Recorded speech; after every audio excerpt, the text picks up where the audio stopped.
I am fully aware that we can just use the timer on our phone whenever we want to fast, but there's a specific reason why people prefer fasting apps over the timer on our phones.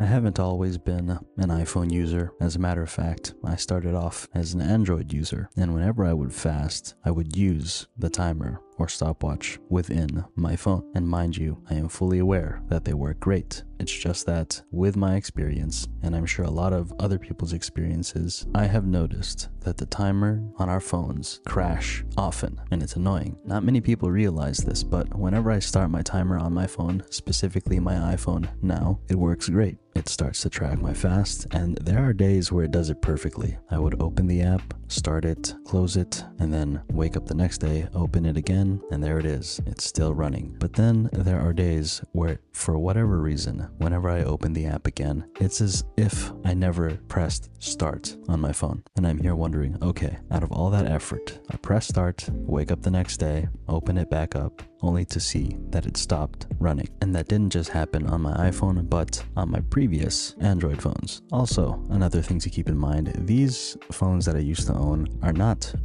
by any means. They are very current, and they are fast and efficient and up to date, but yet for some reason the timer still tends to crash. And so because of that reason, that is why most people, including myself, prefer to use actual fasting apps, because no matter what you do, they're just going to keep on grinding when it comes to tracking your fast. But also another thing to keep in mind is that, yes, I am fully aware that there are a lot of other fasting apps that crash as well, but not as often as the timer on our phones. Perhaps it's just coincidence. Maybe it's the specific phones that I own, or maybe not. Maybe I'm right that the timer on our phones are just not perfect. Neither are fasting apps, but they work a lot better than the timers on our phones. So that's why I believe that fasting apps are generally more preferred over the timers on our phones. And for me personally, I will continue to use my specific fasting app, which I will leave a link to down in the description for your convenience if you're interested. Mind you, it's only available for iPhone, but I will leave an alternative for Android as well. And yeah,